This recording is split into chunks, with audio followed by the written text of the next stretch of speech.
आज के लेक्चर में आप सभी का स्वागत है। फॉरेन पोस्ट मैनुअल के बारे में करना शुरू किया था और पिछली वीडियो में लास्ट में हमने किया था ट्रायल नोट के बारे में। आज हम आगे करना शुरू करेंगे। आगे हमारे पास मेथड्स ऑफ प्री पेमेंट के बारे में, पूर्व भुगतान के तरीकों के बारे में। तो अगर आप कोई भी डाक वस्तु भेजना चाहते हैं और आप चाहते हैं कि उसके लिए आप पूर्व भुगतान करें, जो भी उसके ऊपर चार्जेस है उनका पहले से ही भुगतान कर दें, तो किस तरह से किया जाएगा, पहले भी ये चीज़ें हम कर चुके हैं। The pre payment of postage on correspondence is affected by means of postage stamps issued by the government of India. किसी भी पत्राचार के लिए अगर आप डाक शुल्क का पूरा भुगतान करना चाहते हैं, पोस्टेज की प्री पेमेंट करना चाहते हैं, कैसे किया जा सकता है? गवर्नमेंट ऑफ इंडिया के द्वारा जारी किए गए डाक टिकटों के माध्यम से आप कर सकते हैं। And at a rates applicable to each class और कैटेगरी ऑफ आर्टिकल। और इसके लिए क्या करना होगा? प्रत्येक वर्ग या श्रेणी के लेखों के ऊपर जो भी दरें लागू हैं उन दरों के अनुसार ही ये पूरा भुगतान किया जाएगा। तो किसी भी कोरेस्पोंडेंस के लिए पोस्टेज की प्री पेमेंट आप करना चाहते हैं, गवर्नमेंट ऑफ इंडिया के द्वारा जारी किए गए टिकटों के माध्यम से आप कर सकते हैं। और कैसे किया जाएगा? प्रत्येक वर्ग या श्रेणी के लेखों के ऊपर लागू होने वाली दरों के अनुसार किया जाएगा। पोस्टेज में also prepaid at the prescribed rates by means of impression of franking machines officially recognized। और उसके बाद अगर आप और किसी तरीके के माध्यम से करना चाहते हैं तो आपके पास और कौन सा तरीका है? आधिकारिक तौर पर मान्यता प्राप्त फ्रैंकिंग मशीन की इंप्रेशन के माध्यम से भी निर्धारित दर के ऊपर आप किसी भी वस्तु के लिए डाक शुल्क का पूरा भुगतान कर सकते हैं। तो डाक शुल्क का पूरा भुगतान करने के लिए आपके पास और कौन सी ऑप्शन आ जाएगी? फ्रैंकिंग मशीन की इंप्रेशन आ जाएगी। निर्धारित दर के अनुसार आप किसी भी आर्टिकल के ऊपर फ्रैंकिंग मशीन की इंप्रेशन के माध्यम से भी चार्जेस का पूरा भुगतान कर सकते हैं। दूसरे आपके पास postage on correspondence posted on board a ship is prepaid as follow. अब जहाज पर पोस्ट किए गए इनके जो समुद्री जहाज होते हैं, अगर उनमें कोई डाक वस्तु पोस्ट की जाती है, कोई पत्राचार पोस्ट किया जाता है, तो उसके ऊपर डाक शुल्क का पूरा भुगतान किस तरह से किया जाएगा? तो हम पोस्ट ऑफिस गाइड पार्ट 2 में भी कर चुके हैं।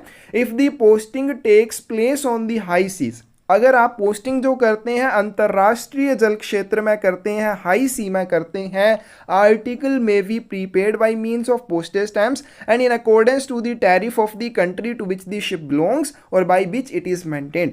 तो जिस भी देश से संबंधित वो शिप है, जिस भी देश से संबंधित वो जहाज है, या फिर जिस भी देश के द्वारा उस शिप का या उस जहाज का रखरखाव किया जाता है, उसी देश की डाक टिकटों के माध्यम से और उसी देश की टैरिफ के अनुसार, टैरिफ होते हैं जो चार्जेस किसी भी डाक वस्तु के ऊपर लिए जाते हैं, तो उसी देश के टैरिफ के अनुसार उस डाक वस्तु का पूरा भुगतान आपको करना होता है। तो ये इंपॉर्टेंट चीजें हैं, ये पोस्ट ऑफिस गाइड पार्ट 2 में की है। फर्स्ट वाला point post office guide part 1 में आता है। तो जब भी आप क्या करते हैं, किसी भी शिप में, यानी कि जो समुद्री जहाज होते हैं, वहां पे किसी भी डाक वस्तु या पत्राचार को पोस्ट करते हैं, तो उसकी प्री पेमेंट आप कैसे करते हैं? अगर जो पोस्टिंग की जाती है वो हाई सीज में की जाती है, अंतरराष्ट्रीय जल क्षेत्र में की जाती है, तब कैसे आप चार्जेस का भुगतान करेंगे? आर्टिकल में भी prepaid by means of postage stamps and accordance to the tariff of the country to which the ship belong. तो जिस भी देश से वो जहाज संबंधित होगा, उस देश के डाक टिकटों और उसी देश के टैरिफ की दर के अनुसार आप उसके लिए पूरा भुगतान करेंगे। If the posting takes place the stay of the vessel at any Indian port. लेकिन अगर आप जो पोस्टिंग करते हैं, पत्राचार जो भी आप पोस्ट करते हैं, वो जहाज में करते हैं, लेकिन कब करते हैं? जब वो जहाज भारतीय बंदरगाह पर ठहरा हुआ हो और इन इंडियन वाटर, या फिर आप क्या कहाँ पे करते हैं? भारतीय जल क्षेत्र में करते हैं। तो अब क्या होगा? The article can be validly prepaid only by means of Indian stamp. तो इसके लिए जो आपने पूरा भुगतान करना है उसके लिए क्या किया जाएगा? भारतीय डाक टिकटों का ही उपयोग आपको करना है। And according to the tariff of rates prescribed for correspondence posted in India. और इसके लिए जो टैरिफ की दर रहेगी, यानी कि इसके ऊपर जो चार्जेस लागू होंगे, वो दर कौन सी रहेगी? भारतीय डाक वस्तुओं के लिए या भारतीय पत्राचार को पोस्ट करने के लिए जो दर लागू होती है, वही इस तरह की डाक वस्तुओं के ऊपर लागू होती है। तो इसमें आपके पास ये दो इंपॉर्टेंट पॉइंट आ जाएंगे कि अगर आपने पोस्टिंग जो है हाई सी में की है, अंतरराष्ट्रीय जल क्षेत्र में की है, तो इसके लिए पूरा भुगतान कैसे किया जाएगा? जिस भी देश से या जिस भी देश के द्वारा उस जहाज का रखरखाव किया जाता है, जिसमें आपने पोस्टिंग की है, तो उस डाक वस्तु के ऊपर जो डाक टिकट लगे होने चाहिए वो भी उसी देश के होने चाहिए जिस देश से वो उस जहाज संबंधित है। और दर जो रहेगी उसको पोस्ट करने की, वो भी कैसी रहेगी? उसी देश की रहेगी जिस देश से वो जहाज संबंधित है। अगर आप भारतीय जल क्षेत्र में पोस्टिंग करते हैं या फिर वैसल में ही कर रहे हैं, आप जहाज में ही कर रहे हैं, लेकिन लेकिन कहाँ कब कर रहे हैं, जब वो जहाज भारतीय बंदरगाह पर ठहरा हुआ है। तो इस तरह के पत्राचार या लेखों के ऊपर जो भारतीय डाक टिकटों का उपयोग आपको करना चाहिए, और इसके लिए जो आपकी दर रहेगी वो कैसी रहेगी, भारत में पोस्ट किए गए पत्राचार के लिए निर्धारित दर का उपयोग किया जाएगा। नेक्स्ट है आपके पास prepayment of postage in cash, नकद में डाक का पूर्व भुगतान। Certain important post offices are authorised by head of circle, कुछ एक महत्वपूर्ण डाकघरों को हेड ऑफ सर्कल के द्वारा यानी कि CPMG के द्वारा अधिकृत किया जाता है।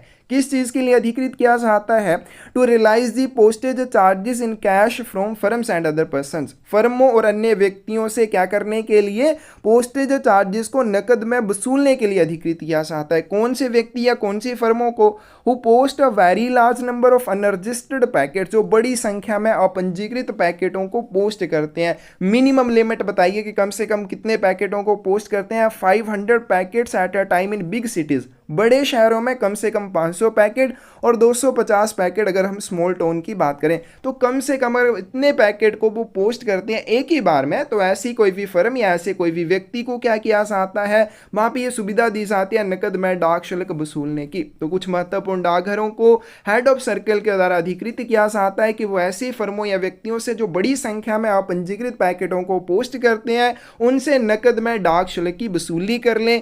कितनी इसमें क्वांटिटी होनी चाहिए पैकेट्स की, 500 पैकेट अगर वो बड़ी सिटीज़ में है, अगर छोटी सिटीज़ में है तो कम से कम 250 पैकेट एक बार में उन्हें पोस्ट करने होंगे। तो ये भी हम पहले चीज़ कर चुके हैं।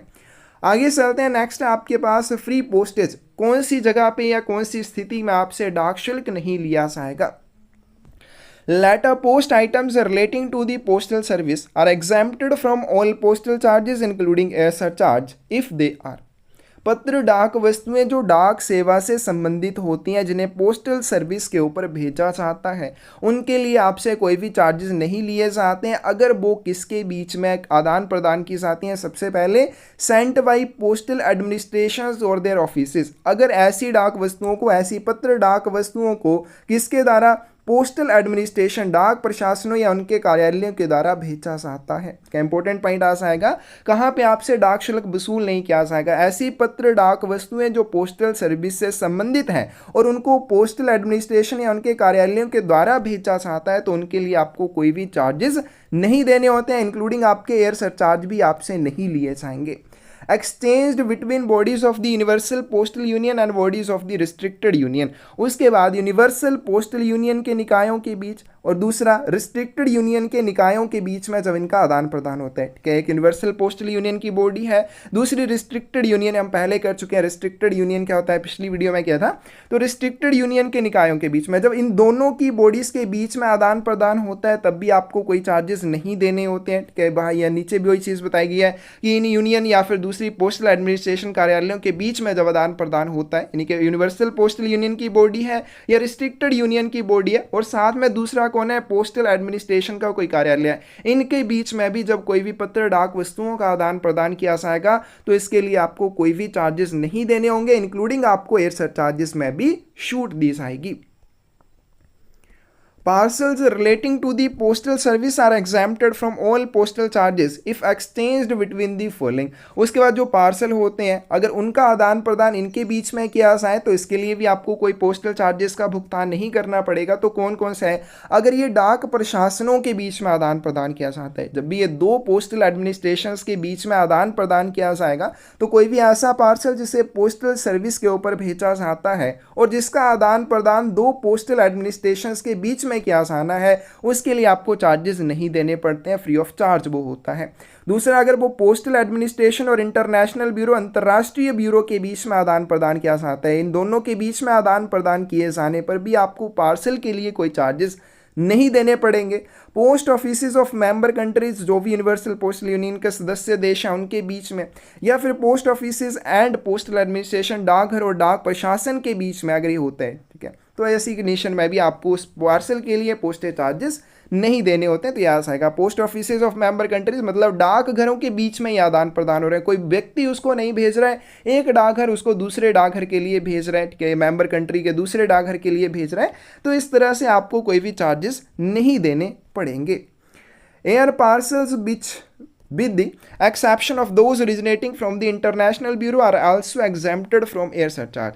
अंतर्राष्ट्रीय ब्यूरो द्वारा जो पार्सल भेजे आते हैं उनके लिए आपको ध्यान रखना एयर सरचार्जेस हवाई अधिभार का भुगतान करना पड़ेगा। बाकी जितने भी जैसे पोस्टल एडमिनिस्ट्रेशन वगैरह के द्वारा ये पार्सल भेजे जाएंगे तो उसके लिए हवाई अधिभार से भी आपको छूट दी जाएगी। तो अंतर्राष्ट्रीय ब्यूरो से जो पार्सल जाएंगे उनको आपने छोड़ देना है, उनके लिए आपको एयर सरचार्ज का भुगतान करना पड़ेगा। बाकी जितने भी हवाई पार्सल रहेंगे उनके लिए आपको हवाई अधिभार में भी छूट दी जाएगी।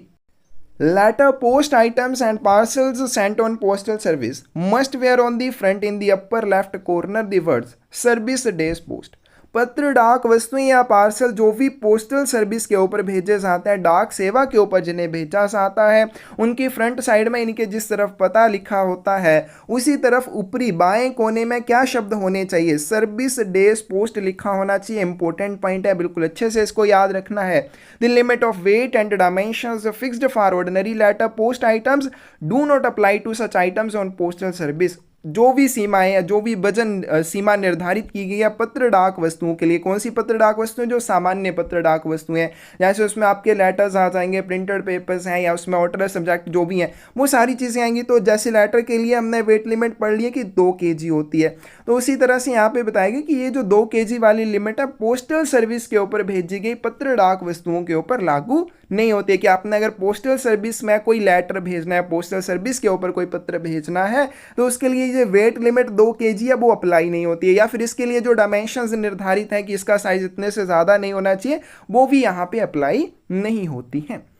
Insured letters on postal service exchanged either between postal administrations or between administration and international bureau are exempted from all charges including air surcharge।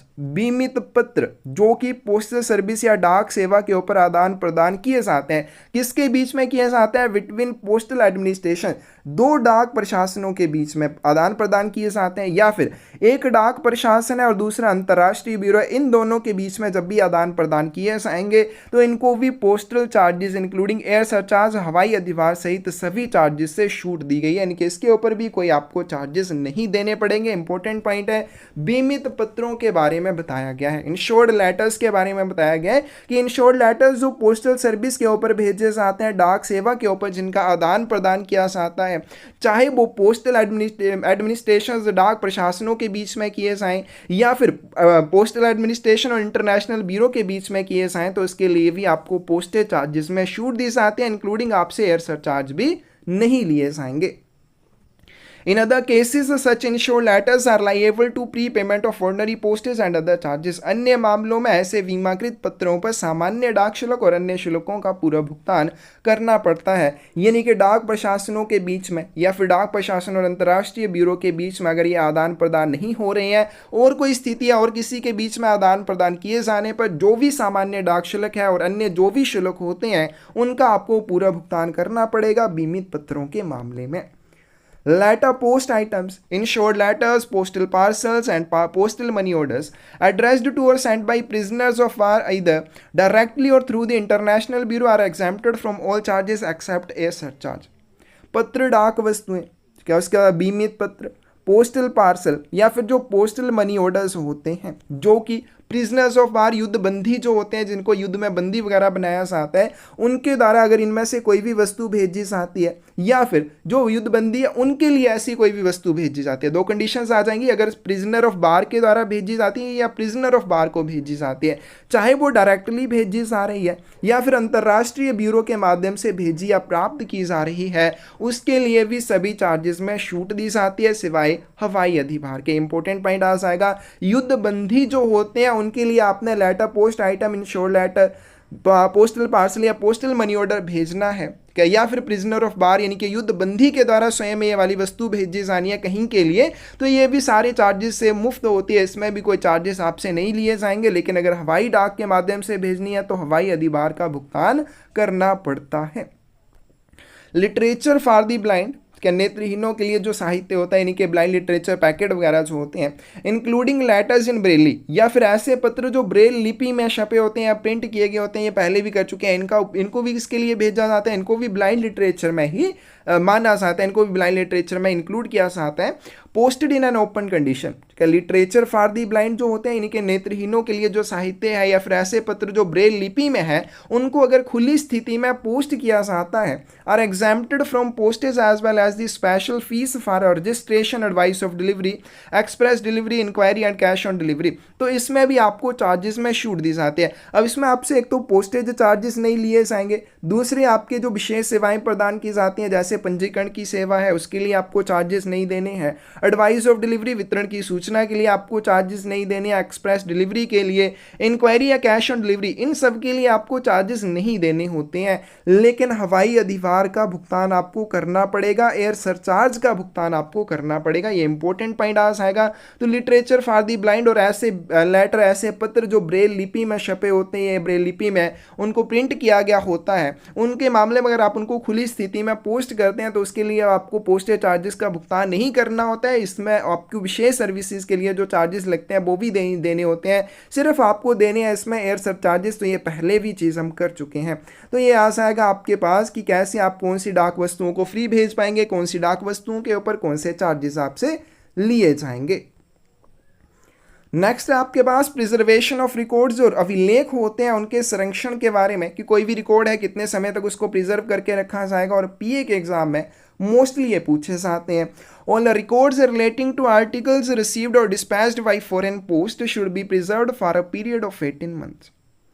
कोई भी ऐसे आपके आर्टिकल जो फॉरेन पोस्ट विदेशी डाक के माध्यम से प्राप्त होते हैं, विदेशी डाक के माध्यम से प्रेषित किए जाते हैं, उनके संबंध में जितने भी रिकॉर्ड होते हैं उनको 18 महीनों की अवधि के लिए प्रिजर्व करके रखा जाता है, संरक्षित करके या संभाल के रखा जाता है। तो फॉरेन पोस्ट के माध्यम से जो भी आपको लेख प्राप्त होते हैं या फॉरेन के पोस्ट के माध्यम से आप जो भी लेखों को डिस्पैच या प्रेषित करते हैं, उनके संबंध में जो भी रिकॉर्ड रहेंगे उनको 18 महीनों की अवधि के लिए प्रिजर्व करके रखा जाता है।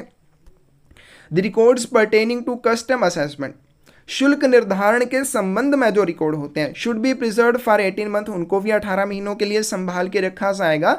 लेकिन ये जो 18 महीने कब से गिने जाएंगे? After the items assessed to duty, जब एक बार जो वस्तु है उसके ऊपर ड्यूटी या जो भी शुल्क है उसका निर्धारण कर दिया, उस समय के बाद 18 महीने। या फिर अंडर डिटेंशन, अगर वस्तु जो है वो डिटेंशन के अंडर थी, उसको रोक के रखा गया था, आर फाइनली डिस्पोज्ड ऑफ, जब उनका अंतिम निपटान कर दिया जाए, वस्तु उसको डिटेन करके रखा गया था और बाद में उसका जो फाइनल निपटान कर दिया जाएगा, उसके बाद 18 महीने गिने जाएंगे। उन 18 महीनों के बाद उनके संबंध में जो भी रिकॉर्ड रहेंगे, जो भी अभिलेख रहेंगे, उनका निपटान कर दिया जाएगा, उनको नष्ट कर दिया जाएगा।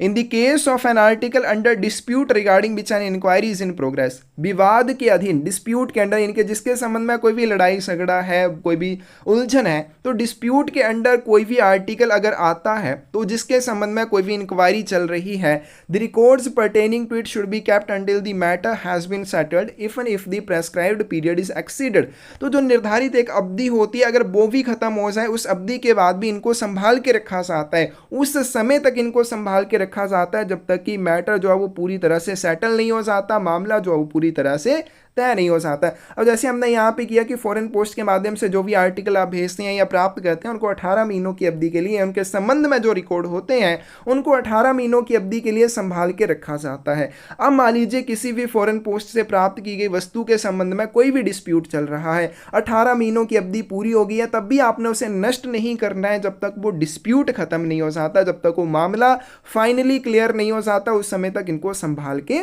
रखा जाता है। In the case of records pertaining to the settlement of accounts with foreign countries, विदेशी देशों के साथ लेखों के निपटान के संबंध में जो रिकॉर्ड होता है, the period of 18 months shall be renewed from the date of settlement। तो इसके लिए भी जो 18 महीनों की अवधि कब से गिनी जाएगी? जब वो आपने निपटान कर दिया, ठीक है, विदेशी देशों के साथ लेखों के निपटान के संबंध में जो रिकॉर्ड है, निपटान की तारीख से, जब उनको लास्ट में सेटल कर दिया, सेटलमेंट की तारीख से 18 महीनों की अवधि तक उनको संभाल के रखा जाएगा। नेक्स्ट आपके पास establishment of mail abroad, dispatch of mail to foreign countries should be in accordance with the sorting instructions issued to the offices of exchange by the head of circle.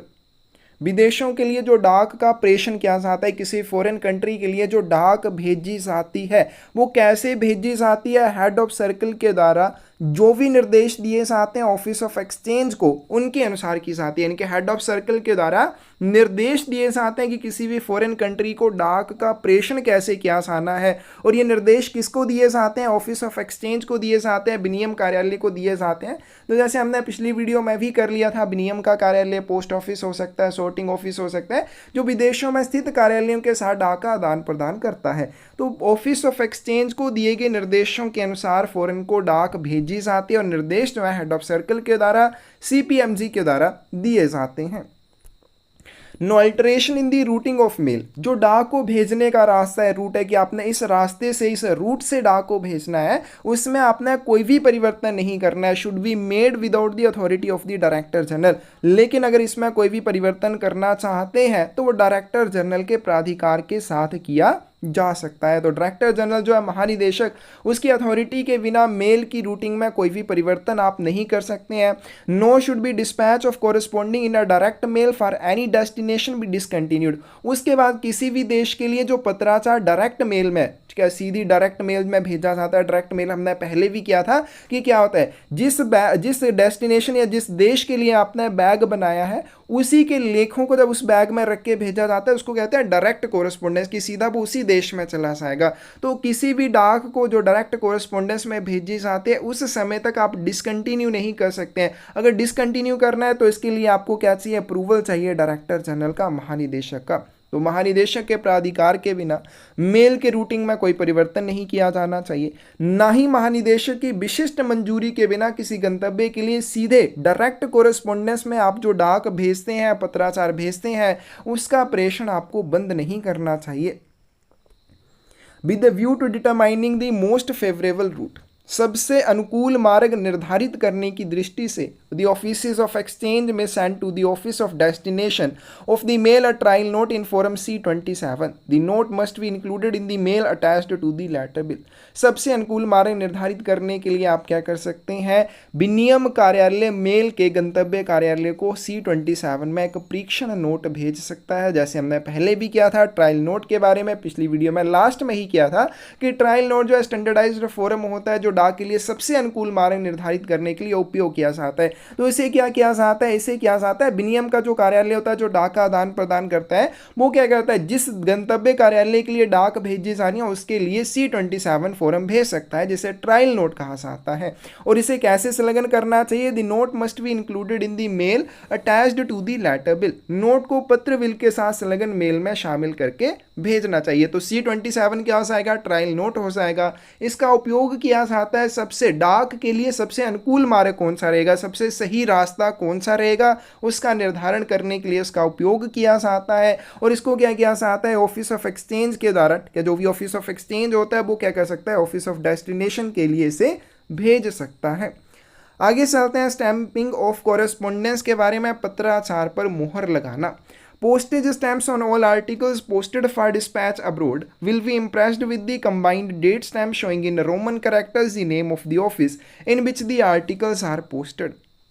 जब भी फॉरेन कंट्री के लिए, विदेश के लिए कोई भी डाक लेख पोस्ट किए जाते हैं, प्रेषित किए जाते हैं, उनके ऊपर लगी हुई डाक टिकटों को ऊपर क्या किया जाता है? मुहर लगाई जाती है। ठीक है, उनके ऊपर एक इंप्रेशन लगाई जाती है। किसकी इंप्रेशन लगाई जाती है? कंबाइंड डेट स्टैंप की इंप्रेशन लगाई जाती है। इंपॉर्टेंट पॉइंट है। तो विदेश में प्रेषण के लिए जो भी लेखों को पोस्ट किया जाता है उनके ऊपर लगे हुए डाक टिकटों के ऊपर मुहर लगाई जाती है। कौन सी मुहर लगाई जाती है? कंबाइंड डेट स्टैंप लगाई जाती है। Showing in Roman characters the name of the office in which the articles are posted. और ये जो कंबाइंड डेट स्टैंप होती है इसमें रोमन कैरेक्टर्स में उस कार्यालय का नाम लिखा होता है जिस कार्यालय के द्वारा इस तरह के लेखों को पोस्ट किया जाता है। इनके पोस्ट करने वाले कार्यालय का नाम रोमन कैरेक्टर्स में इस मोहर के द्वारा दर्शाया जाता है। इंपॉर्टेंट पॉइंट है। आगे चलते हैं सॉर्टिंग के बारे में, छंटाई के बारे में। All articles for dispatch abroad should be sorted according to the outward sorting list. विदेश भेजने के लिए सभी वस्तुओं को आउटबार्ड सॉर्टिंग लिस्ट के अनुसार क्रमबद्ध किया जाना चाहिए। यानी कि फॉरेन कंट्री के लिए आपने जो भी आर्टिकल को डिस्पैच करना है, जिन भी आर्टिकल्स का आपने प्रेषण करना है, उनकी छंटाई कैसे की जानी चाहिए? आउटबार्ड सॉर्टिंग लिस्ट के अनुसार की जानी चाहिए। Transit correspondence received decouvert must be dealt with in the same way as the originating in India. अब ये डिकूवर्ट मेल क्या होती है, मैंने जैसे आपको पिछली वीडियो में भी बताया था, डिकूवर्ट मेल क्या होती है, ओपन ट्रांजिट में भेजे जाने वाली या खुले पारगमन में भेजे जाने वाली डाक। यानी कि मान लीजिए हम एग्जाम्पल लेते हैं, ये मान लीजिए आपके पास 3 देश हैं, अब यहाँ से डाक जो है एक भेजी जानी है, एक लेख है वो इस देश के लिए भेजा जाना है, लेकिन उसको इस देश के बैग में डाल के भेजा जाता है। यानी कि ये देश क्या करता है, इस लेख को इस देश के बैग में डाल के भेज देता है। अब यहाँ पे वो बैग खुलेगा, उसमें से वो डाक वस्तु प्राप्त की जाएगी, तो उसको हम कहते हैं डिकूवर्ट में प्राप्त होना। ये देश फिर से उसको आगे भेज देता है। तो इस तरह से जो भी डिकूवर्ट या ओपन ट्रांजिट में पत्राचार प्राप्त होता है उसको कैसे निपटाया जाता है, जैसे वो भारत में ही पोस्ट किया गया। अब क्योंकि किसी देश से मान लीजिए एक डाक वस्तु भेजी जानी है किसी दूसरे देश को, अब वो क्या होता है, यहाँ पे भारत आ गया। अब इस देश ने क्या किया, उस डाक वस्तु को भारत के लिए भेजे जाने वाले थैले में डाल के भेज दिया। अब भारत जो है उस थैले को खोलेगा, तो इस तरह से डिकूवर्ट में वो डाक प्राप्त करेगा जो किसी और देश को आगे भेजी जानी है। तो उसको कैसे माना जाएगा, जब भारत में उस डाक वस्तु को खोला जाएगा जो डिकूवर्ट में प्राप्त हुई है, जिसको आगे किसी देश के लिए भेजा जाना है, तो उसकी उसी तरह से ट्रीट किया जाएगा जैसे कि इसे भारत से पोस्ट किया गया, ना कि किसी और देश से पोस्ट किया गया हो। आगे आपके पास treatment of articles addressed in Indian languages, भारतीय भाषाओं में संबोधित लेखों का उपचार किस तरह से किया जाएगा। If any article intended for dispatch abroad, विदेश भेजना, आप कोई भी किसी भी लेख को आप विदेश के लिए भेजना चाहते हैं, प्रेषित करना चाहते हैं, is found to be addressed in any of the Indian language, लेकिन उसके ऊपर जो पता लिखा हुआ वो कैसे लिखा हुआ है, इंडियन लैंग्वेजेस में, भारतीय भाषा में लिखा हुआ है। A full transcription in English of the name and address of the addressee should be added। तो बताया गया कि आपने क्या करना है, जो भारतीय भाषा में लिखा हुआ पता है आपने इंग्लिश में उसको ट्रांसक्रिप्ट करना है। इंग्लिश में आपने क्या करना है, प्राप्तकर्ता का पूरा नाम और पता दोबारा से साथ में ऐड कर देना है। नेक्स्ट है आपके पास लेटर बिल के बारे में, पत्र बिल के बारे में। A letter bill in form C12 must accompany each dispatch of mail to a foreign country, विदेश के लिए प्रत्येक डाक प्रेषण के साथ फॉर्म C27 में एक पत्र विल अवश्य संलग्न होना चाहिए। It is placed in a blue envelope, इसे एक नीले लिफाफे में आपने रख देना है। Bearing in the bold letters indication feuille de avis, और उसके ऊपर क्या लिखा होना चाहिए, फ्यूले डी एविस, ये वाली इंडिकेशन या निर्देश लिखा होना चाहिए, जिसका मतलब हो जाएगा लेटर बिल। आगे चलते हैं, आगे आपके पास रिकॉर्ड ऑफ मेल्स डिस्पैच्ड, भेजे गई डाक का record. Register of males dispatched must be maintain, भेजी गई जो भी डाक होती है उसके लिए एक रजिस्टर का रख रखाव किया जाना चाहिए। कौन से, फॉरेन पे ऊपर किया जाता है, FMS 36 के ऊपर किया जाता है। रिकॉर्ड ऑफ मेल्स रिसीव्ड, प्राप्त हुई डाक के रिकॉर्ड के बारे में इसका भी रखरखाव किया जाएगा, तो इसके लिए एक रजिस्टर का रखरखाव किया जाता है जो FMS 34 के ऊपर बनाया जाता है। नेक्स्ट है आपके पास अनपेड एंड इनसफिशिएंटली पेड आर्टिकल्स, अवैतनिक और अपर्याप्त भुगतान वाली वस्तुएं।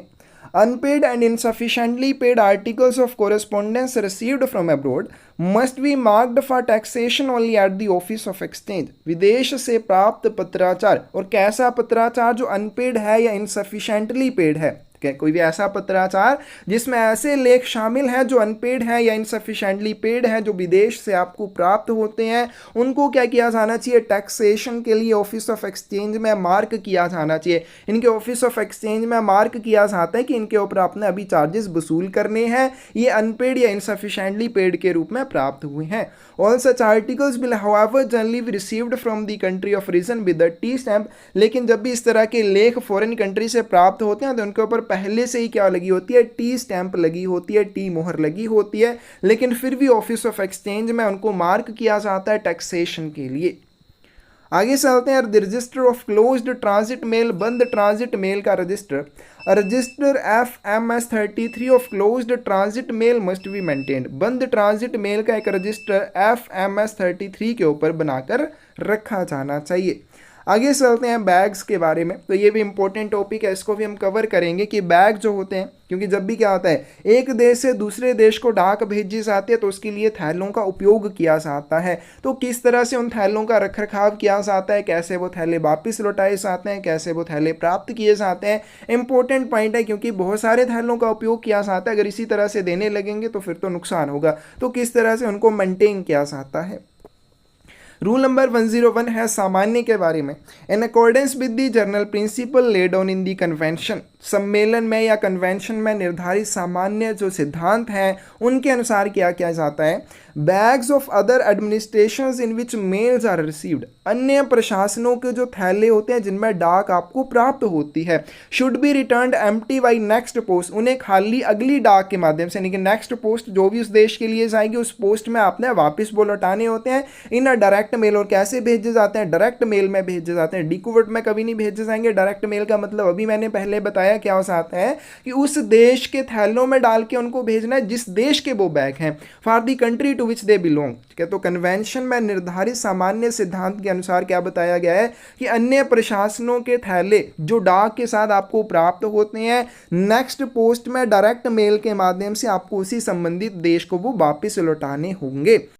By a special arrangement with the United kingdom, United kingdom के साथ एक विशेष व्यवस्था द्वारा bags of the British post office in which mails from the UK are received are used for making up mails to offices in the United Kingdom and the surplus if any returned as empty। United kingdom के साथ क्या है, विशेष arrangement है, विशेष व्यवस्था है। क्या व्यवस्था है, bags of the British post office in which mails from UK are received, United Kingdom की डाक जिन भी थैलों में प्राप्त होती है, ठीक है, bags of the British post office के जो थैले जिनमें यूनाइटेड किंगडम की डाक प्राप्त होती है are used for making up mails offices in the United Kingdom, तो उनका आप उपयोग कर सकते हैं। किसके लिए उपयोग कर सकते हैं, यूनाइटेड किंगडम के कार्यालयों को थैले बनाने के लिए आप उपयोग कर सकते हैं। और जो अगर कुछ भी एक्स्ट्रा खाली थैले बच जाते हैं तो उनको क्या किया जाता है, खाली ही वापस लौटा दिया जाता है। तो ये इंपॉर्टेंट पॉइंट दोनों क्या आ जाएंगे। सबसे पहले बताया गया कि कन्वेंशन में जो सामान्य सिद्धांत है उसके अनुसार क्या होता है कि फॉरेन कंट्री से डाक के साथ जो भी थैले प्राप्त होते हैं उन थैलों को खाली करके वापस लौटाना होता है। वापस कैसे लौटाएंगे, नेक्स्ट पोस्ट में डायरेक्ट मेल के तहत वापस लौटाया जाना चाहिए। विशेष अरेंजमेंट है यूनाइटेड किंगडम के साथ। क्या अरेंजमेंट है कि ब्रिटिश पोस्ट ऑफिस के जो थैले यूनाइटेड किंगडम की डाक के साथ प्राप्त होते हैं, यानी कि यूनाइटेड किंगडम की डाक के साथ जो भी ब्रिटिश पोस्ट ऑफिस के थैले प्राप्त होते हैं उनका उपयोग किया जा सकता है यूनाइटेड किंगडम के कार्यालयों को डाक भेजने के लिए। यानी कि भारत में मान लीजिए यूके से आपको जो थैले हैं ब्रिटिश पोस्ट ऑफिस के जो भी बैग हैं वो प्राप्त होते हैं यूके की डाक लेकर, अब आप उनका दोबारा से उपयोग कर सकते हैं यूके के पोस्ट ऑफिस के लिए डाक बनाने के, यूके जो कार्यालय हैं उनको डाक भेजने के लिए आप उपयोग कर सकते हैं। और एक्स्ट्रा अगर कोई भी खाली थैले बच जाएंगे तो वो खाली ही वापस लौटा दिए जाने चाहिए। लेकिन बाकी जो कार्यालय है यानी कि बाकी जो किसी भी देश के थैले आपको प्राप्त होते हैं उनका अपना उपयोग नहीं करना होता है, उनको आपने खाली ही वापस लौटाना होता है। लेकिन यूके के बैग्स आप दोबारा से डाक भेजने के लिए उपयोग कर सकते हैं, लेकिन कहाँ के लिए, सिर्फ यूके के लिए ही भेजेंगे। Similarly by a special arrangement with the administration of Burma, उसी तरह से बर्मा प्रशासन के साथ भी एक विशेष समझौता है। उसमें क्या होता है, bags of the Indian administration which mails are sent to Burma, भारतीय प्रशासन के जो थैले होते हैं जिनमें डाल के बर्मा की डाक भेजी जाती है, will be used by the letter for making of mails both surface and for offices in India and surplus if any will be return as empty. तो यहाँ पे बताया कि बर्मा के साथ भी एक विशेष समझौता है। बर्मा के साथ क्या अरेंजमेंट है, बर्मा के साथ ये अरेंजमेंट है कि बर्मा के लिए भारतीय प्रशासन के द्वारा जो भी डाक भेजे जाते हैं उस डाक के साथ भेजे जाने वाले थैले बर्मा के द्वारा उपयोग किए जा सकते हैं। कैसे उपयोग किए जाते हैं, भारत के लिए सतह या हवाई मार्ग के माध्यम से जो भी डाक भेजनी है उस डाक को भेजने के लिए उन थैलों का वो उपयोग कर सकते हैं। अगर खाली थैले कोई भी बच जाते हैं तो वो वापस भेज दिए जाने चाहिए, खाली के खाली ही। नेक्स्ट आपके पास स्टॉक ऑफ बैग्स के बारे में, थैलों के स्टॉक के बारे में। Each office of exchange should maintain its own और stock of bags like any other post office और रिकॉर्ड ऑफिस। अन्य पोस्ट ऑफिस या रिकॉर्ड ऑफिस ऐसे अपने पास थैलों का एक स्टॉक रखते हैं, उसी तरह से ऑफिस ऑफ एक्सचेंज को, विनिमय कार्यालय को या डाक विनिमय केंद्र को भी अपने पास अपना स्वयं का थैलों का एक स्टॉक रखना चाहिए। The stock should be fixed with reference to the average requirements and the usual time taken for the return of empty bags plus a reasonable reserve to meet emergency requirements। अब ये जो अपने पास stock रखेंगे उस stock का निर्धारण कैसे किया जाएगा कि हमने कितने थैले रखने हैं, तो स्टॉक को औसत आवश्यकताओं, खाली बैगों को वापसी में लगने वाले समय, आपातकालीन आवश्यकताओं को पूरा करने के लिए ये सारी चीज़ों को ध्यान में रखते हुए ऑफिस ऑफ एक्सचेंज के द्वारा अपने पास थैलों का स्टॉक रखना चाहिए। नेक्स्ट आपके पास Indian bags returned from abroad, विदेश से लौटे भारतीय बैग, यानी कि फॉरेन कंट्री से जो भी भारत के लिए थैले वापस आते हैं, भारत ने क्या किया, डाक भेजने के लिए जो थैले उपयोग किए थे फॉरेन कंट्री उनको वापस भेजेगी खाली। किस तरह से उन थैलों को रिसीव करना होता है। Indian post office bags used in dispatching mails to offices in other countries, अन्य देशों के कार्यालयों को भेजने के लिए, डाक भेजने के लिए जो भी भारतीय डाकघर थैलों का उपयोग किया जाता है, will be received as advised in table 5 of the letter bill of the mail. तो जब उनको वापस प्राप्त किया जाएगा तो कैसे किया जाएगा, लेटर बिल की तालिका 5 में दी गई सूचना के अनुसार उनको आपने प्राप्त करना होता है। यानी कि पहले आपने क्या किया, जो डाक भेजनी है फॉरेन कंट्री के लिए उसके लिए भारतीय डाकघर थैलों का उपयोग आपने किया, जब आपने वो वापस प्राप्त करने हैं तो टेबल 5 जो लेगा लेटर बिल का, उसमें दी गई सूचना के अनुसार, उसमें जैसे एडवाइस किया गया होगा, सूचित किया गया होगा, उसी के अनुसार आपको वो प्राप्त करने होंगे। It should be checked to see that no Indian bags are used by any administration for making up its own mail to India। अब वहाँ पे जब इसको देखा जाएगा, जब इसको प्राप्त किया जाएगा तो इसकी जांच की जाती है। क्यों जांच की जाती है, यह देखने के लिए कि किसी भी प्रशासन ने, यानी कि फॉरेन कंट्री के लिए अपने थैले भेज दें तो कहीं फॉरेन कंट्री ने अपनी डाक भेजने के लिए, भारत को अपनी डाक भेजने के लिए उन थैलों का उपयोग तो नहीं कर दिया। हालांकि वो थैले भारत को वापस आएंगे लेकिन वो खाली आएंगे, उसमें कोई भी डाक डाल के प्रशासन नहीं भेजेगा। तो ये देखने के लिए उनकी जांच की जाती है कि किसी दूसरे प्रशासन ने भारत की डाक भेजने के लिए भारतीय डाक थैलों का उपयोग तो नहीं किया है। Should such any instance B noticed, अगर इस तरह का कोई भी मामला सामने आता है, the matter must be reported to the dispatching office by verification note. तो प्रेषण करने वाले कार्यालय को, यानी कि जिस भी कार्यालय ने उन थैलों का उपयोग करके वो डाक भेजी है, उस कार्यालय को क्या किया जाएगा, सत्यापन नोट के माध्यम से सूचित किया जाएगा, इस मामले के बारे में बताया जाएगा। If the practice is continued, लेकिन अगर ऐसा बार बार होता है, the matter should be referred to director general, तो ये मामला जो है महानिदेशक डाक को भेज दिया जाना चाहिए। नेक्स्ट चलते हैं। नेक्स्ट आपके पास check of number of bags return from abroad, विदेश से लौटे बैगों की संख्या की जांच करना। फॉरेन कंट्रीज जो थैले लौटाए जाएंगे उन थैलों की जांच की जाती है, उनकी संख्या की जांच की जाती है। The number of empty bags received must be counted, विदेशों से जो भी खाली थैले प्राप्त होते हैं उनकी गणना की जानी चाहिए, उनको काउंट किया जाना चाहिए। And checked against the number advised on the letter bill, और पत्र बिल में, लेटर बिल में जो भी संख्या सूचित की जाती है कि हमने इतने थैले आपको भेजे हैं, तो उनके साथ उनका मिलान किया जाता है कि वास्तव में क्या आपको उतने थैले प्राप्त हुए भी हैं या नहीं हुए हैं। The receipt of bags not proper to this service and any discrepancy in the number must be reported at once to the dispatching office abroad by the verification note.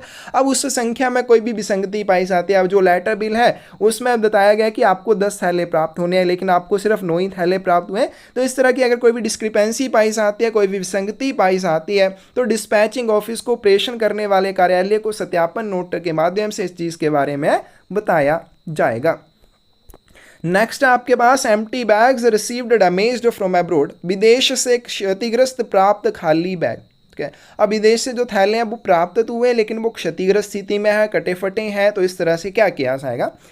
If the event of empty bags being received from abroad in a seriously damaged condition, foreign country से आपको जो खाली थैले वापस प्राप्त हुए हैं भारतीय डाकघर के, वो बिल्कुल सीरियसली डैमेज्ड कंडीशन में, बहुत बुरी क्षतिग्रस्त स्थिति में है, और verification note must be sent to office of exchange abroad from which they are received, तो जिस भी ऑफिस ऑफ एक्सचेंज से वो प्राप्त हुए हैं, जिस भी विनिमय कार्यालय से वो प्राप्त हुए हैं, उस विनिमय कार्यालय को एक सत्यापन नोट भेजा जाएगा।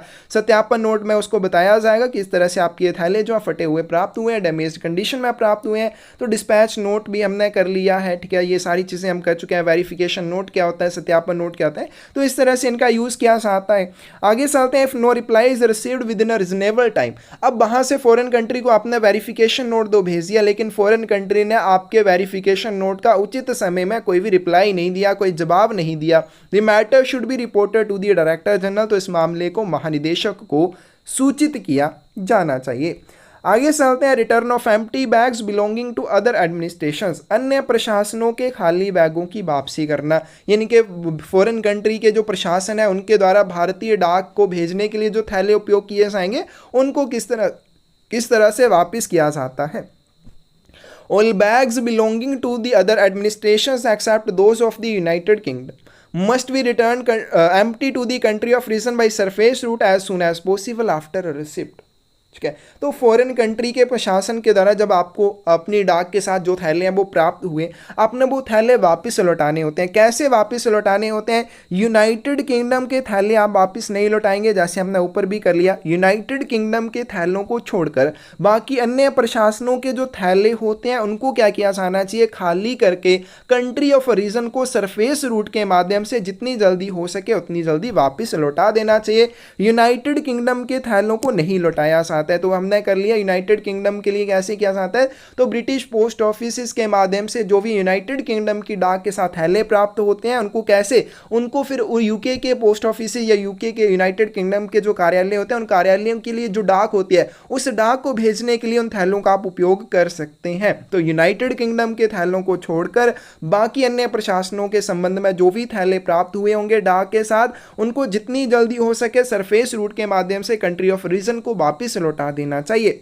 If the number of bags to be return is too many is not too many, अगर लौटाने के लिए थैलों की संख्या बहुत ज़्यादा नहीं है, empty bags may be placed inside the mail bag, तो खाली थैलों को आप क्या कर सकते हैं? मेल बैग के अंदर संलग्न करके भेज सकते हैं। और इन्हें बैग ऑफ एओ मेल्स या फिर ऑटर सब्जेक्ट वाली डाक आपने भेजी है तो उस डाक थैले में भी डाल के आप ये बैग भेज सकते हैं। अगर आपका एओ मेल वाला अलग से थैला बंद किया गया, तो अगर आपके पास भेजने के लिए खाली थैले जो बहुत बड़ी संख्या में नहीं है तो हम उनको मेल बैग के अंदर डाल के भेज सकते हैं। अगर अलग से एओ मेल का थैला तैयार किया जा रहा है तो उस थैले में डाल के भी आप भेज सकते हैं। The number of empty bags advised in table 5 of the relative will, संबंधित बिल की तालिका 5 में खाली थैलों की संख्या भी बताई जानी चाहिए, कितनी संख्या में थैले जो हैं वो वापस लौटाए गए हैं। If the number is too large to place inside the mail bag, अगर भेजने के लिए आपके पास संख्या बहुत ज़्यादा थैले हैं जिनको आप मेल बैग में या आउटर सब्जेक्ट वाले बैग के अंदर नहीं रख सकते हैं, they should be placed by themselves in a separate bag, तो उनको अलग थैलों में डाल के भेजा जाना चाहिए, मतलब उनके लिए फिर अलग से थैला बंद किया जाना चाहिए।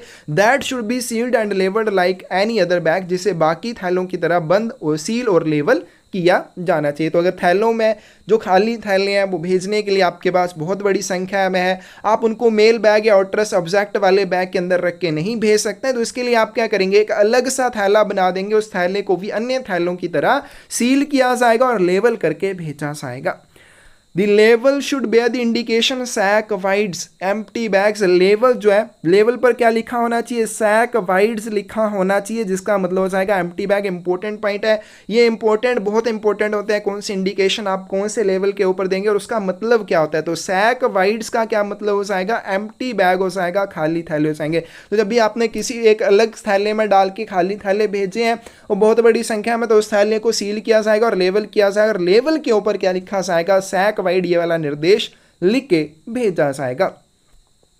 Manner of dispatching of empty bag mail, खाली बैग वाली जो डाक होती है, मतलब वो भी थैलों में आपने डाल के भेजिए, तो उसको प्रेषित करने का, डिस्पैच करने का क्या तरीका रहता है? If the number of empty bags to be return to any country is very large, they may be dispatched as a separate mail. तो किसी भी कंट्री को, किसी भी देश को वापस लौटाने के लिए जो खाली थैले उनकी संख्या बहुत ज़्यादा है, तो उनको आप अलग डाक के रूप में प्रेषित करेंगे। The empty bags must be folded and tied together, ये जो खाली थैले होते हैं इनको पहले फोल्ड किया जाएगा और फिर एक साथ बांधा जाता है। बांधे जाने के बाद इनके बंडल बनाए जाते हैं। And enclosed in outer bag, फिर इसके लिए एक बाहरी थैले का उपयोग किया जाता है, उस थैले के अंदर ये बंडल रखे जाते हैं, belonging to the administration of country of destination. और ये जो थैला या आउटर बैग है उस देश से संबंधित होता है जिस देश के लिए आपने ये खाली थैले वापस भेजने हैं। The total weight of the outer bag and its contents must not exceed 30 kilograms। बाहरी बैग और उसकी जो कुल सामग्री है, इनके बाहरी बैग भी आपने काउंट करना है, उसके अंदर जो सामग्री भेजी है, मतलब उसमें जो थैले आपने भेजे हैं उनका वेट भी काउंट करना है। सारा वजन मिला के 30 किलोग्राम से ज़्यादा का नहीं होना चाहिए। A letter will must be enclosed with each dispatch of mail of empty bags, खाली बैग के प्रत्येक मेल प्रेषण के साथ एक पत्र बिल जो है वो भी संलग्न किया जाना चाहिए। The address label of the bag containing the letter will being marked F, ऐसा थैला जिसमें लेटर बिल संलग्न करके भेजा जा रहा है, पत्र बिल संलग्न करके भेजा जा रहा है, उस बैग के एड्रेस लेवल के ऊपर, पते वाले लेवल के ऊपर F सिंबल डिनोट किया जाना चाहिए। The empty bags must be advised in table 5 of the letter bill and the bills numbered in a separate annual series. खाली बैगों को पत्र बिल की तालिका 5 में सूचित किया जाना चाहिए और बिलों को एक अलग वार्षिक श्रृंखला में क्रमांकित भी किया जाना चाहिए. The labels must be of green color. इसके लिए जो लेबल का यूज किया जाएगा वो हरे रंग का होना चाहिए. The administration of India has mutually agreed with the administrations of Great Britain and Australia to exchange between them mails of empty bags without sealing them. तो जैसे हमने ऊपर किया कि अगर आपके पास खाली थैले भेजने के लिए बहुत बड़ी संख्या मतलब बहुत बड़ी संख्या में खाली थैले हैं तो ऐसी कंडीशन में उनको अलग थैले में संलग्न करके आप भेज सकते हैं. सेपरेट बैग आप यूज़ वहाँ पे कर सकते हैं जिसको सामान्य बाकी थैलों की तरह आपने सील करना होता है और लेबल करना होता है. लेकिन बताया गया कि भारत ने अन्य प्रशासनों के साथ जो ग्रेट ब्रिटेन और ऑस्ट्रेलिया के प्रशासन है उनके साथ समझौता किया है, म्यूचुअली एग्रीड किया है, मतलब आपस में उनकी सहमति है. क्या सहमति है कि उन दोनों के बीच में खाली थैलों का जो आदान प्रदान किया जाएगा, उन खाली थैलों को जिस थैले के अंदर डाल के भेजा जाएगा उस थैले को सील करने की आवश्यकता नहीं है, आप बिना सील के भी भेज सकते हैं. तो ये ग्रेट ब्रिटेन, ऑस्ट्रेलिया और भारत के प्रशासनों के बीच में इस तरह का एग्रीमेंट है. आगे चलते हैं. Record of empty bags to be return and receive. लौटाए जाने वाले एवं प्राप्त किए जाने वाले खाली बैगों का रिकॉर्ड रखा जाता है. A record of bags used for closing mails must be maintained in the form of a register FMS 35 of a register in which separate pages should be set apart for each office of exchange abroad. Mail बंद करने के लिए जो भी थैले उपयोग किए जाते हैं उन थैलों के लिए एक रजिस्टर का रख रखाव किया जाता है. कौन से फोरम के ऊपर किया जाता है? FMS 37 के ऊपर किया जाता है जिसमें विदेश में जितने भी विनियम कार्यालय हैं प्रत्येक विनियम कार्यालय के लिए अलग अलग पेज असाइन किया जाता है. तो जिस भी कार्यालय के साथ डाक का आदान प्रदान किया जाएगा उसके अनुसार जो भी रजिस्टर में पेज उसके लिए असाइन किया गया होगा, निर्धारित किया गया होगा, उसी पेज में उसके साथ आदान प्रदान किए जाने वाले थैलों की संख्या लिखी जाएगी, सूचित की जाएगी. The entries related to bags used with outward mails. जावक डाक के साथ उपयोग किए जाने वाले थैले यानी कि जावक डाक को भेजने के लिए जो थैले उपयोग किए जाते हैं उनके संबंध में जो प्रविष्टियां हैं फॉर एन ऑफिस अब्रोड, विदेश में किसी कार्यालय के लिए, must be entered in the page in the left half of the register. तो उसे रजिस्टर के एक पेज में कैसे कहाँ पे दर्ज किया जाएगा? लेफ्ट हाफ में. अब यहाँ पे जैसे ऊपर बताया गया है कि फॉरेन कंट्री में अब्रोड में जितने भी कार्यालय हैं उन सभी कार्यालयों के लिए अलग अलग पेज निर्धारित किया जाता है. अब हर एक पेज के दो हिस्से बनाए जाते हैं. एक तो भारत जो डाक भेजेगा बनाकर उस डाक के साथ जो थैले उपयोग किए जाएंगे उनके लिए, उनको दर्ज करने के लिए लेफ्ट हाफ का उपयोग किया जाएगा और दूसरे हाफ का उपयोग किसके लिए किया जाएगा? The bags with which inward mails are received, यानी कि फॉरेन में अब्रोड में जो भी कार्यालय है उसके द्वारा जो डाक भेजी जाएगी भारत के लिए उस डाक के साथ जो थैलों का उपयोग किया जाएगा उनको कहाँ पे? From that office in the pages in the corresponding right half. तो रजिस्टर के जो पेज रहेंगे उसके लिए, उस कार्यालय के लिए जो भी रजिस्टर का पेज असाइन किया है उसके राइट हाफ में, दाएं हाथ में उसको दर्ज किया जाना चाहिए. तो आउटवर्ड मेल के लिए जो उपयोग किए जाते हैं थैले उनके संबंध में प्रविष्टियां रजिस्टर के लेफ्ट हाफ में दर्ज की जाएंगी और जो फॉरेन कंट्री से भारत के लिए डाक भेजी जाएगी उस डाक के साथ प्राप्त होने वाले थैलों के संबंध में प्रविष्टियां रजिस्टर के राइट हाफ में दर्ज की जाएंगी. 148 है रिटर्न ऑफ एयरमेल बैग्स, हवाई डाक थैलों की वापसी. The record should be maintained separately and should not be mixed up with the accounts of surface mail. Record जो अब अलग से रखा जाना चाहिए. एयरमेल बैग, हवाई डाक थैलों के संबंध में जो रिकॉर्ड है उसको अलग से रखा जाना चाहिए, उसको आपने सरफेस मेल के अकाउंट के साथ कभी भी मिक्सअप नहीं करना होता है. आगे चलते हैं. In addition the following conditions govern the return of empty airmail bags to the office of region. तो एक तो ये वाली चीज़ आ गई कि रिकॉर्ड जो इनका अलग रखा जाना चाहिए, सतह डाक वाले थैलों के साथ आपने इसको मिक्सअप नहीं करना है. इसके अलावा और कौन कौन सी शर्तें हवाई डाक थैलों को मूल कार्यालय में लौटाने को नियंत्रित करती हैं? Empty airmail bags will be conveyed by air carriers free of charge. जो खाली या आपके एम्प्टी एयरमेल बैग होते हैं वाहकों द्वारा निःशुल्क उनको पहुंचाया जाता है. जो हवाई वाहक होते हैं, एयर कैरियर होते हैं, उनके द्वारा इनको मुफ्त पहुंचाया जाता है, कन्वे किया जाता है. In the case of deferred dispatches the air carrier shall consequently change the date of dispatch mentioned in the delivery bill AV7S. यहाँ पे इसको एक बार चेक कर लूंगा मैं. 75 नाउ, तो AV75 होगा यहाँ पे. विलंबित प्रेषण के मामले में air career delivery bill AV75 में उल्लेखित प्रेषण की तारीख को भी चेंज करेगा. इसके लिए एक बार आप पॉइंट सेक्शन में जरूर पूछ लेना, कंफर्म करके मैं बताऊंगा. और उसके बाद इन द केस ऑफ रिफ्यूजल, मना होने के मामले में या मनाही के मामले में, the air carrier will return the relative AV75 with an appropriate remark. तो जो भी एयर कैरियर है वो AV75 को वापिस लौटा देगा, जो भी अप्रोप्रिएट रिमार्क है, जो भी उचित टिप्पणी है उसको देकर। Empty airmail bags should be made up in small lots. जो खाली हवाई डाक थैले होते हैं उनको छोटे छोटे लोट में बनाया जाना चाहिए। जैसे आपके सरफेस मेल वाले थैले होते हैं उनको बड़ी मात्रा में भेजा जाता है, लेकिन जो एयर मेल बैग होते हैं उनको हमेशा छोटे छोटे लोट्स में बना के भेजा जाना चाहिए। A special dispatch of empty airmail bags should be made if the number of bags to be return reaches 10। यदि लौटाए जाने वाले बैगों की संख्या 10 पहुंच जाती है तो खाली एयरमेल बैग का एक आपने अलग से प्रेषण तैयार करना होता है। तो इंपॉर्टेंट पॉइंट ये भी आ जाएगा कि आपने क्या करना होता है, जो एयरमेल बैग है उनके छोटे छोटे लोट्स बना के भेजने होते हैं। तो एक विशेष प्रेषण बनाया जा सकता है अगर लौटाए जाने वाले हवाई डाक थैलों की संख्या 10 पहुंच जाती है। Empty airmail bags return by air should be made up as special dispatches entered on the statement in form AV75। हवाई मार्ग से लौटाए जाने वाले खाली हवाई डाक थैलों को फॉरम AV7S या 75, इसको कंफर्म कर लेंगे, मैं विवरण पर दर्ज किए गए विशेष प्रेषण के रूप में दर्ज किया जाना चाहिए। Empty airmail bags will not be sent by air between adjacent countries. Adjacent countries क्या होती हैं, जो नज़दीक वाले देश होते हैं उनके बीच में जो हवाई डाक थैलों को भेजा जाएगा, खाली जो हवाई डाक थैले हैं अगर किसी भी एडजस्टेंट कंट्री को निकटवर्ती देश को भेजे जाने हैं तो उनको हवाई मार्ग के माध्यम से नहीं, सतह मार्ग के माध्यम से भेजा जाएगा। और उनको सतह मार्ग से कब भेजा जाएगा, when they return by surface mail does not take more than 10 days, की जब उनकी सतह डाक के माध्यम से आदान प्रदान में लगने वाला समय 10 दिनों से कम है, तब भी उनको सतह मार्ग के माध्यम से ही भेजा जाएगा। नेक्स्ट आपके पास refund of postage and other fees. क्या जो इंपॉर्टेंट मुझे रूल लगे हैं सिर्फ उन्हीं को मेंशन किया गया है। अगर आप पढ़ना चाहते हैं गूगल पे मिल जाएगा, नहीं मिला पूरा लेना चाहते हैं मैं भी प्रोवाइड करवा दूंगा, लेकिन सिर्फ 2 या 3 मार्क्स के लिए 400 से 500 पेजेस को पढ़ना बिल्कुल बेकार है, क्योंकि इंपॉर्टेंट चीज़ें फिर भी छूट जाएंगी। तो इससे बेहतर यही है जो इंपॉर्टेंट रूल मुझे लगे उनको आप अच्छे से कर लीजिए तो आपके कवर हो जाएंगे।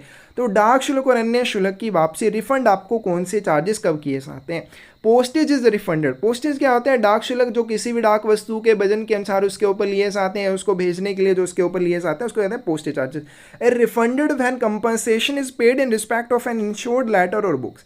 जब भी आपको कंपनसेशन या मुआवजा दिया जाता है किसी भी बीमित पत्र या बॉक्स के संबंध में, कब दिया जाता है, that has been lost or stolen. जो आपका लेटर या बॉक्स गुम हो चुका है क्या, या चोरी हो चुका है, खो चुका है, but not in respect of a registered article that has been lost or stolen. जब भी आपका बीमित पत्र या कोई भी बॉक्स गुम हो जाए या फिर वो चोरी हो जाए, ऐसी स्थिति में आपको जो मुआवजा दिया जाता है उस मुआवजे में आपको पोस्टेज चार्जेस भी वापस रिफंड कर दिए जाते हैं। लेकिन पंजीकृत लेखों के संबंध में अगर पंजीकृत लेख गुम हो जाए या चोरी हो जाए उस मामले में आपको पोस्टेज चार्जेस रिफंड नहीं किए जाते हैं। इंक्वायरी फीस की पूछताछ शुल्क की बात करें, inquiry fee if one has been paid is refunded in any case where compensation is paid in respect of registered or insured article. पूछताछ शुल्क यदि आपने भुगतान किया था तो किसी भी मामले में आपको वापस किया जा सकता है जहां पर पंजीकृत या बीमित वस्तु के संबंध में आपको मुआवजा दिया जाएगा। मतलब आपको उस रजिस्टर्ड आर्टिकल या इंश्योर्ड आर्टिकल के लिए मुआवजा मिल रहा है तो अगर आपने उसके लिए इंक्वायरी फीस दिया तो वो भी साथ में आपको रिफंड की जाएगी। Registration fees is not refunded भैया, compensation is paid in respect of registered article. जब भी पंजीकृत वस्तु के संबंध में आपको मुआवजा दिया जाता है तो पंजीकरण शुल्क आपको कभी भी वापस नहीं किया जाता है। इंश्योरेंस फीस की बात करें, insurance fee in no circumstances refunded. किसी भी स्थिति में किसी भी मामले में आपको इंश्योरेंस फीस बीमा शुल्क कभी वापस नहीं किया जाएगा। Registration fees is refunded when and only when compensation is paid for the total loss or destruction or obstruction of the whole of the contents of an insured article। पंजीकरण शुल्क भी आपको इंश्योर्ड आर्टिकल के मामले में वापस किया जा सकता है जैसे ऊपर बताया, लेकिन कब किया जाएगा, जब बीमाकृत वस्तु की कुल हानि हो चुकी है, पूरी तरह से वो नष्ट हो चुकी है, तो उस मामले में जब मुआवजा दिया जाएगा तभी इंश्योर्ड आर्टिकल के लिए आपको रजिस्ट्रेशन फीस भी वापस करी जाएगी। लेकिन इंश्योरेंस फीस आपको किसी भी मामले में कभी भी वापस नहीं की जाती है। नेक्स्ट है आपके पास टर्मिनल ड्यूज के बारे में। Each administration which in its exchanges by air और surface means with another administration receive a larger quantity of letter mails than its send. अब एक प्रशासन है, प्रत्येक प्रशासन जो किसी अन्य प्रशासन के साथ हवाई या सतह मार्ग के माध्यम से अपने आदान प्रदान में भेजने की तुलना में अधिक मात्रा में पत्र डाक वस्तुएं प्राप्त करता है, यानी कि वो सतह मार्ग के माध्यम से, हवाई डाक के माध्यम से दो प्रशासनों के बीच में जो डाक का आदान प्रदान होता है। अब ये वाला जो प्रशासन है ये जब डाक भेजता है तो केवल 10 आर्टिकल भेजता है, लेकिन जब इसको आर्टिकल प्राप्त होते हैं तो 20 आर्टिकल प्राप्त होते हैं। इस मामले में उसे प्रेषण प्रशासन से मुआवजे के रूप में, यानी कि ये वाला जो कार्यालय रहेगा जो उसको ज़्यादा डाक भेज रहा है, ज़्यादा आर्टिकल भेज रहा है, उस प्रशासन कार्यालय से, ठीक है, उस भेजने वाले प्रेषण प्रशासन से मुआवजे के रूप में जो भी अतिरिक्त डाक प्राप्त होती है, यानी कि यहाँ पे 10 आर्टिकल एक्स्ट्रा उसको प्राप्त हुए हैं, एक्सेस में प्राप्त हुए हैं, तो इन 10 आर्टिकल के लिए इसके द्वारा जो भी उसकी लागत लगेगी, इस देश के लिए जो भी लागत होगी वो उसका भुगतान कर प्राप्त करने का अधिकारी हो जाते हैं। यानी कि इस देश से उस एक्सेस मेल के लिए वो अतिरिक्त जो भी उसके ऊपर लागत लगेगी उसका भुगतान प्राप्त करने के लिए अधिकृत होता है। नेक्स्ट आपके पास general principles of foreign parcel post, विदेशी पार्सल पोस्ट के सामान्य सिद्धांतों के बारे में, इसको हम नेक्स्ट वीडियो में करेंगे। नेक्स्ट वीडियो में हम इसको खत्म करेंगे। आज की वीडियो में हम इतना ही, जितना हम कर रहे हैं उतना बहुत ज़्यादा इंपॉर्टेंट है, बहुत ज़्यादा वीडियोस भी नहीं है, बहुत ज़्यादा पेजेस भी नहीं है, आप इतना करेंगे फॉरेन पोस्ट मैनुअल आपका आराम से कवर हो जाएगा। तो इसको ज़रूर अच्छे से करें। कोई भी डाउट हो या गलती नजर आए कमेंट सेक्शन में ज़रूर बताएं। धन्यवाद।